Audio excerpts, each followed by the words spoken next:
Есть вопрос от издания «Собственный, корреспондент» называется. Они спрашивают, в связи с напряженностью в обществе между демократами и республиканцами, преследованием Трампа, в Америке происходит раскол. По вашему мнению, не может ли это привести к гражданской войне?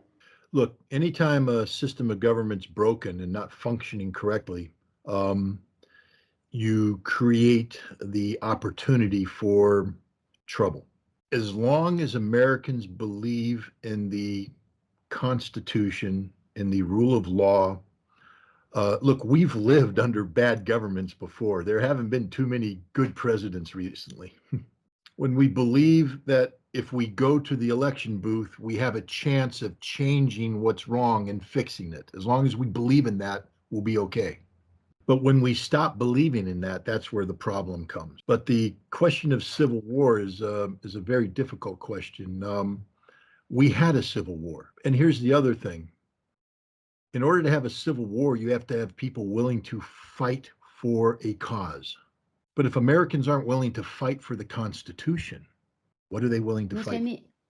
So I don't think the danger is that America will drift towards a civil war. The danger is America will stop being the democracy that it aspires to be.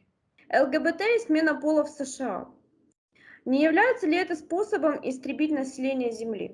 And here I thought we were friends.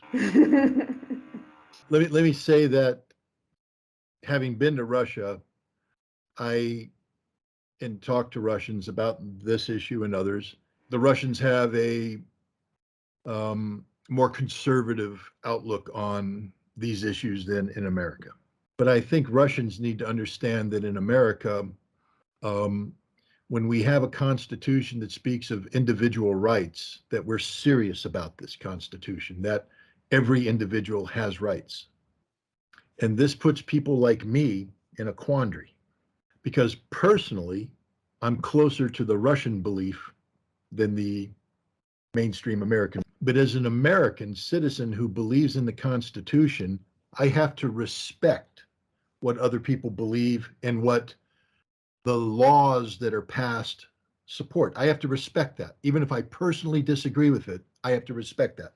So in the United States today, when we speak of LGBTQ issues, I view them as issues pertaining to individual rights. And so long as these issues deal with ensuring that every American has the same rights, I support it.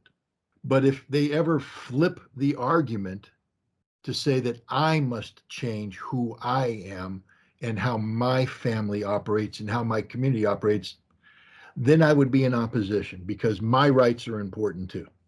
See, I think we're having two different arguments in Russia and in the United States. In Russia, you're talking about traditional family values and the importance of a man and a woman and biology when it comes to creating future generations.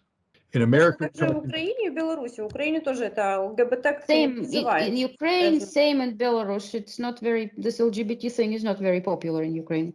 right. In America, we Да.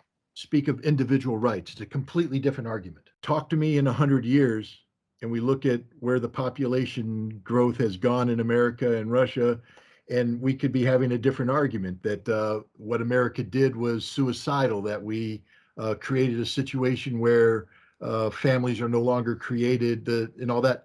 That's a completely different debate. It's the one that Russia's having, the one that Ukraine's having, Belarus having. We're not having that discussion here. We only talk about individual rights. Второй вопрос тоже у нас от телеканала «Звезда». Если к власти придут республиканцы после выборов президента США, поддержка Киева Америкой закончится? One problem with that question is it presumes that Kiev will still be governed by Zelensky and the Ukrainian government in November of 2024. Да, еще нужно дожить до этого времени. Yeah, we need to live to that time. That's true. Yeah, Третий вопрос, да.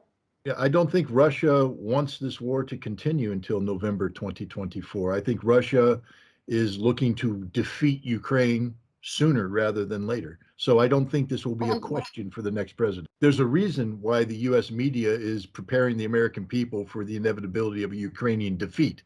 That's because Ukraine has lost this war.